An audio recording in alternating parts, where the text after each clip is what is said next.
We're continuing now with the second part of the lecture for week 1, BEH383. Now we're talking about experimental research. So I said a bit ago that there's basically correlational research in the behavioral sciences and then experimental research. The big difference being that in experimental research, you're manipulating the independent variable. You are doing something as the researcher and you're looking for causation. There's different types of experiments, and some allow us to make much stronger causal inferences than others. But essentially, that's what we're trying to do. We're trying to make a case that X causes Y. So an example of an experimental research question would be, does Purina 1 dog food increase your puppy's energy? This is an appropriate question for an experimental design because you can easily manipulate the type of dog food. There's a couple things to consider when you're determining whether or not you can feasibly conduct an experiment in terms of manipulating that variable. You have practical concerns, you have cost concerns, and then there's also ethical concerns. So you could have a situation where, yeah, you really could manipulate this variable, but it would be unethical or harmful to the participant, and so you wouldn't be allowed to do that or wouldn't really want to do that. In the case of dog food, as long as you're deciding between a couple different types of legitimate dog food, there's no problem. So Purina 1 dog food and Chappie, see, it's easily digestible. We have no reason to think there's anything wrong with this dog food. So if you give some dogs this food and some dogs this food, it's no problem. So in a research design, experimental design, you would manipulate that. You'd give some dogs this dog food, some dogs that food, and you're looking for a difference in the energy. So in this case, sort of implied that this one's creating more energy and this dog doesn't have as much energy. I just made up this connection. I don't know if this dog food is actually better. But it would be appropriate for an experiment. If you wanted to know if giving dogs food created energy and the alternative was not feeding them, well, now we have an ethical issue because you'd have to starve dogs, and there'd be animal rights activists who would be dissatisfied with that sort of experimental design. So you would compare the activity of the different groups. So you'd have your treatment group and your control group. So you could graph this and say, well, the level of energy is up here for these dogs and then down here for these dogs, and we draw some conclusions based on that. Independent dependent variables. So reviewing here, your independent variable is what causes the outcome. So we believe that the type of dog food will cause the outcome. So the independent variable would be type of dog food. I'm going to emphasize type of dog food versus dog food. A lot of people would say, oh, the independent variable is dog food. But again, that sort of suggests that the alternative is maybe people food or no food. Well, of course, having food, increases your energy level versus not eating, as we previously established. But the type of dog food. In this case, sometimes we'll talk about levels of an independent variable. So in this case, the independent variable is type of dog food, and there's two levels, Purina 1 and Chappie. So let's take a look at some of these other examples and determine, would this be better for a correlational study or better for an experiment? The first one, does the murder rate in a community affect its children's self-esteem? So if you want to pause the video and then think about it and then say if I said the same thing you said, you can, or just listen. Whatever works for you, you're an independent learner. Does the murder rate in a community affect its children's self-esteem? Well, independent variable would be murder rate, and dependent variable would be the self-esteem of the children in that community. Well, this would have to be conducted as a correlational study, because in an experiment you would have to manipulate the murder rate. So you would get a random sample of communities, maybe in the U.S. You'd randomly pick cities or communities, and you have to randomly assign them to different murder rates. You have to go to each community and murder a certain number of people, and then measure the self-esteem of the children in that community. So it would be an example of where it would be not feasible to do that. It would be too expensive and it would be unethical to murder people. Will changing toothpaste brighten my smile? Okay. Well, that would be an experiment because there's no reason not to do that. You could just buy a different toothpaste and then see if your smile is brighter. No problem. You could just buy it and it doesn't cost too much and it's not really unethical. Do more dentists really choose Crest? Okay. Also correlational. We're just looking to see, really this is actually just descriptive statistics. We just want to know the percentage of dentists who choose Crest. So very basic research question. Does smoking increase the risk of heart attack? No, think about that one. Correlational or experiment? Well, the independent variable would be smoking. So I guess the alternative is not smoking. So smoking or not smoking increase the risk of heart attack. So the outcome would be the cardiovascular disease of some sort, some sort of measure of that. So you'd have to have an experiment. You'd have to randomly assign or assign some people to smoke and some people not to smoke. You'd have to manipulate that. That would be, if you're using people, that would be unethical because you would be assigning people to smoke who normally wouldn't smoke and could cause some serious health concerns for them.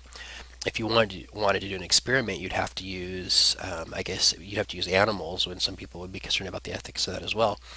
So there's a debate there we won't get into, but to run an experiment, you'd have to manipulate that. Otherwise, you'd be looking at correlations, and that's where things get a little bit tricky because there could be other things that differentiate, other tertiary variables confounding your study because there's other variables that would systematically vary with incidences of smoking. Maybe someone who smokes also has a less healthy diet or they're less active, for example, a less active lifestyle. And so maybe it's not so much the smoking, but maybe the other aspects of their lifestyle that are contributing to heart disease or some combination. So it makes it harder to make a causal inference when you're dealing with a correlation. So that's why it took a really long time for people to draw some firm conclusions about the health effects of smoking. You can't really run an experiment with people. They could do it with animals, and so there's different statistical controls to make your correlational study more powerful, more effective, but it is harder. Last one, does membership in a chess club increase high school students' chess playing ability? Membership in a chess club increase high school students' chess playing ability. So your independent variable would be chess membership. So the implied alternative would be not being in the chess club. And then their chess playing ability would be the dependent variable. And when we went over this in class, in face-to-face versions of the class, a lot of people were quick to say, well, this would be a correlation. And you would just look to see which kids were in the chess club and which kids were not in the chess club, and then you just test their chess playing ability, and voila. And again, the problem here is that there's going to be other variables that systematically vary with the independent variable. So the kid that's in the chess club probably already liked chess before they joined it. Maybe their parents or their family members or they have friends that play. And so they joined the chess club after they already knew how to play pretty well. Now they're even better. But they already knew how to play a little bit, and the kids that didn't join the chess club never had any ability to play chess or interest in chess to begin with. And so you're comparing these and saying, well, it must have been the chess club that caused this difference, when the difference would still be there even without the chess club. So correlational studies, you always have to be careful when you're talking about causation. An experiment, it would be better because you could randomly assign. You could say who would be interested in being in the chess club, and 100 kids say I would be in it, and then you randomly pick 50 of them to be in the chess club, and 50 of them don't join. Well, now they're all mixed up. There's no reason to think that the two groups of 50 are different. Because maybe some of the kids like chess, some of them didn't, some of them knew how to play, some of them didn't, but now they're all mixed up. So we can see if, regardless of their ability to start with, if the outcome is different because of just the chess club. That's the only thing that's different now because you randomly assign them to groups. That's the power of an experiment.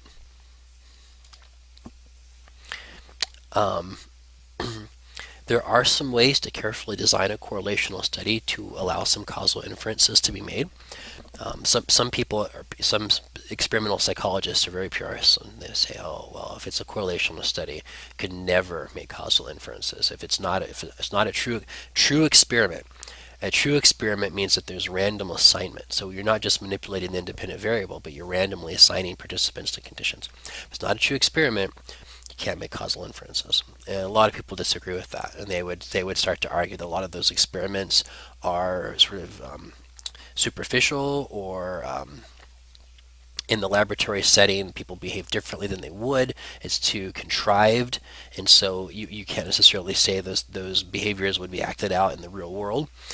Also in correlational studies, there's a lot of ways you can use statistical control. So if you know, for example, with the chess club example, you could measure their chess playing abilities beforehand and then see how the chess club went, and then measure their abilities after, and you could control for their prior performance.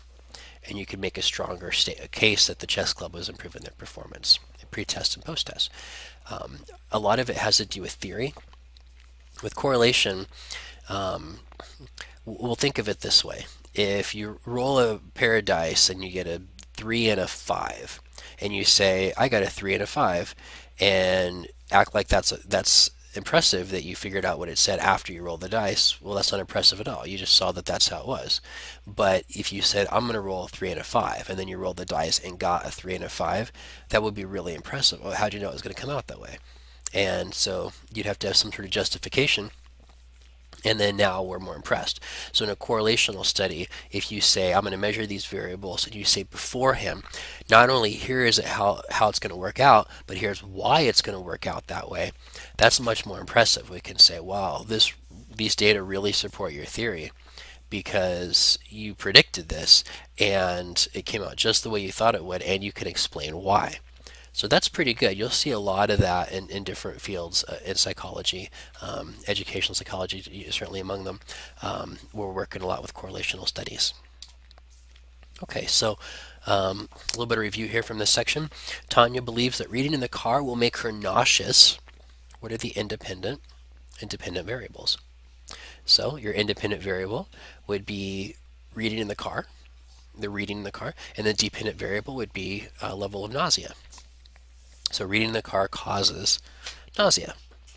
So to test this hypothesis, number 2 here, Tanya reads in the car on Monday, but she listens to the radio on Tuesday.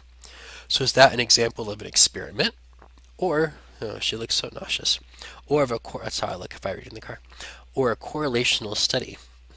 So she read in the car on Monday, but she listened to the radio on Tuesday. Well, the difference is determined by whether or not she manipulated that variable. It looks like she did. She's purposely trying to try this out. So she thought, okay, today I'm going to read in the car. I'll see what happens. Tuesday, I'll listen to the radio, and I'll see if I'm nauseous. So that's an experiment, right? Because she manipulated that independent variable. Okay, we'll move forward a little bit here. We're going to talk about different types of statistics and sort of introduce some of the methods we're going to be using during week 1. So you'll see this in the reading, you'll see this in the practice problem, specifically standard deviation. We'll get to that in a bit. And then when we go into our lab, you're going to see all these different procedures as well. So hopefully these things, in these basic descriptive statistics, you've probably seen in other classes. So it should be very, very familiar and comfortable by the time you get through this week. You should know it like the back of your hand. So descriptive statistics, type of statistics, and this is in contrast to inferential statistics. We'll get to. It's just different ways of describing your data. So this is the first step in your data analysis. There's a few reasons for that. Sometimes that's all you need. So there's situations where all you need to do is describe the data and you're done. That's all we need to know. Sometimes another reason we'd start with that, I should say, is because it helps us detect outliers and errors in our data. It lets us know if there's an error might be you're entering in the ages of children in a kindergarten class that you're doing some study with, some cognitive psychology study or something, and you do your descriptives and you see that someone has an age of 65 and you think that's a really old kindergartner. And it turns out that it's a mistake. Someone just typed it in wrong when they went in the computer, or maybe there was a 6-year-old and a 5-year-old, they didn't hit tab or something in the spreadsheet. So it's great for that. And then the last one would be it lets us know if our data meet the assumptions for more advanced statistical analyses. So there's different techniques we'll do next week and the week after and the week after for the next few months, and those rely on assumptions. So we say, well, we can only use this technique if the data look like this, and so the descriptives sort of let us know if we can move forward, or maybe which technique we need to use. If the data are this way, we'll use technique A. If the data look a different way, technique B. A lot of people skip over the descriptive statistics, which is really too bad. They'll make a lot of mistakes that way, so don't do that. Okay, we'll go ahead and pause the video here and we pick up with the next one. We'll talk about when we need to use descriptive statistics only and when we need to use inferential statistics.